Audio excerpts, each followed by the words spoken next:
Hi there, everyone. Happy Tuesday. I am King 5 Meteorologist Adam Claibon. Another really warm day here closer to Puget Sound. Out towards the coast, big difference out there. More mid-60s for Quileute and in Hoquiam. And that cooler air mass, well, that's going to work its way eastward because we did see some subtle changes today in some of our highs, especially around Shelton, Olympia, and in Chehalis, where we made it up into the 90s yesterday. Not the case today. One place that was the same, though, Puyallup. We made it up to 88 degrees yesterday, and yes, we made it up to 88 degrees yet again for today. So I know it's been hot and it's still expected to be warm as we go here into the middle and latter part of the week leading up to the 4th of July holiday.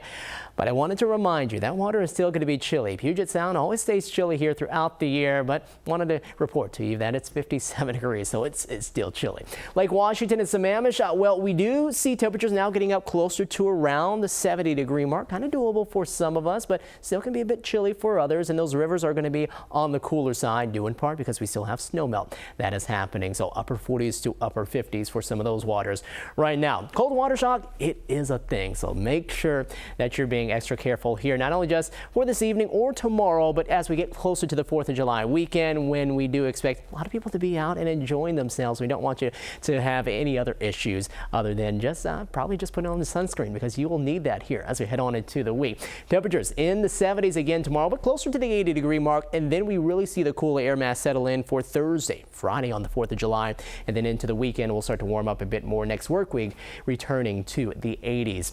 La Push, much different story out this way. North Coast seeing a lot more of those cloudy skies. Much cooler out this way too. Again, different story though here as you get closer to more of Puget Sound, where we had all that sunshine out there, and it's still going to be clear as we head on into the evening. Wonderful shot right now of Mount Rainier. You can see the blue skies, but also off into the distance some of those upper level clouds. That's part of our thermal trough that's going to be moving east of the Cascades. Some thunderstorm activity expected over there, but also it's going to help to draw in this cooler air mass late tonight and heading into the day for tomorrow. Here's our Columbia Tower camera, and you can see a closer look of Mount Rainier, some of those clouds moving across the sky. Here's we head on into the evening. We're going to see temperatures drop down into the upper 50s. Still see a good amount of sunshine out there, but also a few extra clouds to go with our forecast on into Wednesday. Now the air mass is cooling. We're noticing it more out towards the coast, down by about 10 degrees, while areas here farther to the east are not quite as cool or not quite as warm as they were yesterday. You got a lot of upper 70s and lower 80s here as of about 7:30, 8 o'clock into your Tuesday evening. Still mid 80s here around Puyallup. So it's not cooling down quickly enough here into the first part of the evening, but it's going to do that as we head late into the night, because those 50s out there are going to work their way inward, and we are definitely going to feel more of that by early tomorrow. Here's radar. And you can see things not really too active right now, but you can see the first little shower and storm popping up on the eastern side of the Cascades here across Washington. And this thermal trough right here that's working its way up the spine of the Cascades through Oregon, up through Washington, is going to continue to work its way northward, spread some cloud coverage our way. And then this band of clouds that you see right out here, that will be your frontal boundary that will eventually start to push on through and really help to usher in the cooler air mass and add the extra cloud coverage that we're expecting heading into the day for tomorrow. With that being the case, though, you can see some lightning. We've had some dry conditions here on this side of the state. We're going to keep an eye out. Hopefully we don't see anything spark up with those showers. Thankfully, we get some rain to go along with that too. What we're going to keep an eye out, though, as we head into the day tomorrow, winds pick up just a bit more, and they are going to dry out that air mass, and it's going to also be still kind of hot on this side of the state. So we do have red flag warnings out starting up at 2 p.m.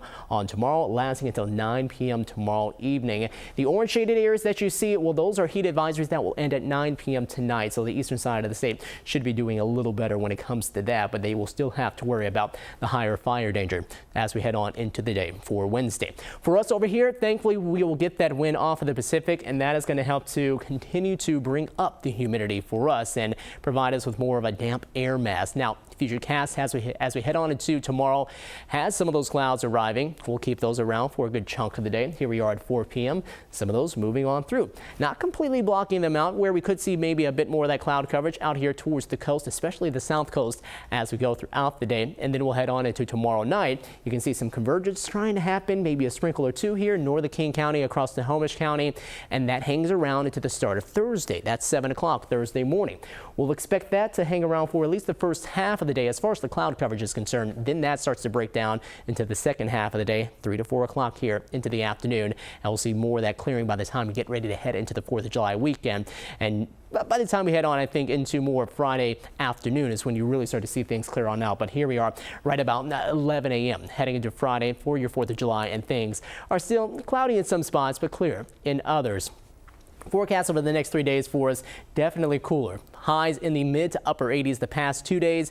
We drop back down into the mid and upper 70s tomorrow, and more so the low to mid 70s Thursday and heading into Friday. And then our numbers start to climb a bit more heading into the weekend. And then the 4th of July itself topping off at about 74 degrees into the afternoon. Generally sunny skies as we go later on into the day. And then we're cooling back down into the 60s, maybe a tad cool if you're going to be out for the fireworks show that's happening here in Seattle. Make sure that you have something to cover the arms. Otherwise, going to be a perfect and beautiful evening, and especially during the afternoon when things are very comfortable.